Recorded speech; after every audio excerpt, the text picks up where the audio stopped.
Très bien, maintenant que l'on a créé notre hook, il faut le mettre en place donc sur notre formulaire. Donc, première chose, je vais importer mon hook. Import, donc use client hot. Alors, on n'est pas obligé de le mettre entre accolades. Hop, from hook use client hot. OK. Ensuite, deuxième étape, récupérer nos fonctionnalités. Const, et ici, on va récupérer à chaque fois tout ce qu'on a mis ici. Donc user, isFetch, sign up, sign in, redirect authenticated et login with Google. Donc ça, hop, on vient les récupérer depuis notre hook use clients. Hot. Hop. Donc, une fois qu'on a récupéré nos fonctions, nous allons pouvoir créer donc deux fonctions, handle sign up et handle sign in, pour la connexion et l'inscription qui vont utiliser du coup notre hook. Donc, on va commencer par handle sign up. Hop, je l'efface parce que ça va être exactement la même fonction à deux choses près. Donc, première chose, on utilise notre schéma.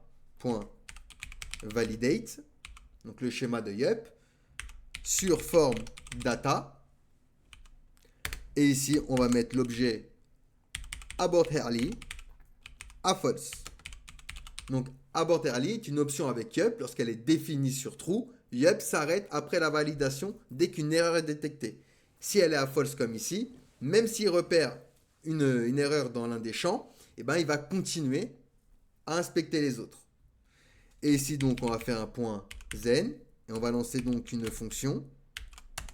Et si la validation a réussi, on lance notre fonction donc sign up de notre hook qui attend donc deux arguments, l'email et le password de type string, donc form data.email et form data.password, donc de notre data que l'on a créé ici. Et donc, hop, ici, on va pouvoir lui dire que, par contre, .catch, donc si jamais on a une erreur,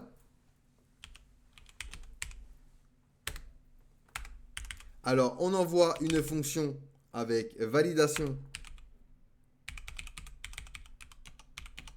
error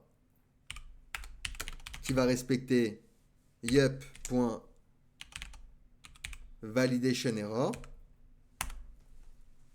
Alors, error. Et ici, c'est error.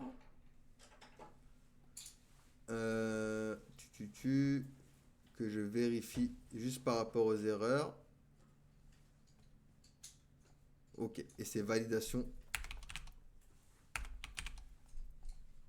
avec un F majuscule. Donc, c'est une fonction. Et yep, on l'a mis en minuscule.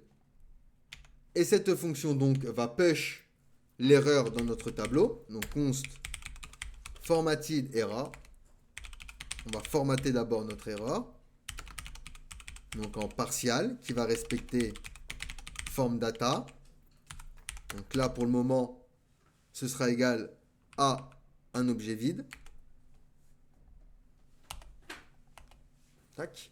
OK.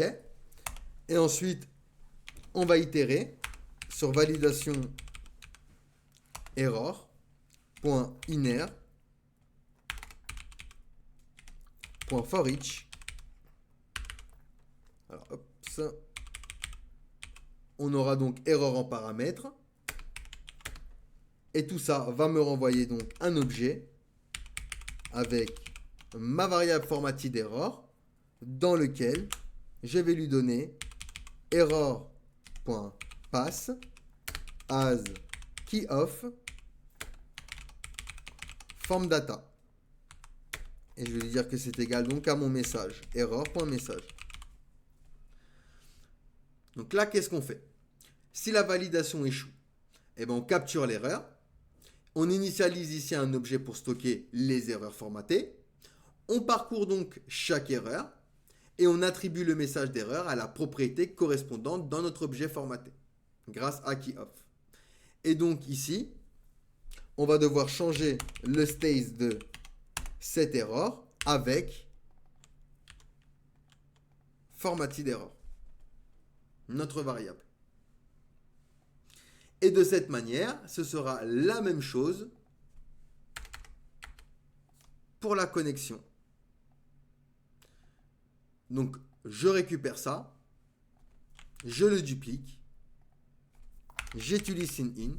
À l'inverse, on utilise également dans notre hook la fonction SYN_IN, qui elle également attend un email et un password. Je rappelle, au niveau de nos fonctions, hop, on leur a mis en paramètre tous deux email, password de type string. Ok, nickel. Donc là, on a géré pour l'inscription et la connexion. On va faire un if si is fetch est true. Donc là, on aurait pu mettre par exemple un loader. Donc là, on va simplement se mettre un h2. Donc, en cours de connexion. Hop. Et donc, on va activer également la fonction redirect authenticated si jamais il est déjà connecté. Comme ça, il ira directement sur la page dashboard. Donc maintenant, j'essaye de me créer un compte. Donc je vais rentrer un mot de passe. On appuie sur s'inscrire. En cours de connexion. Hop. Donc maintenant, je suis sur la page connexion. J'essaye de me connecter. Alors oui, pardon.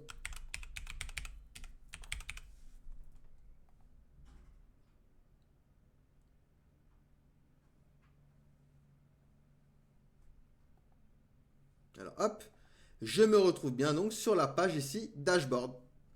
Au niveau de Firebase, je récupère bien dans utilisateur mon utilisateur que je viens de créer avec un ID, la date d'inscription, etc. et le fournisseur.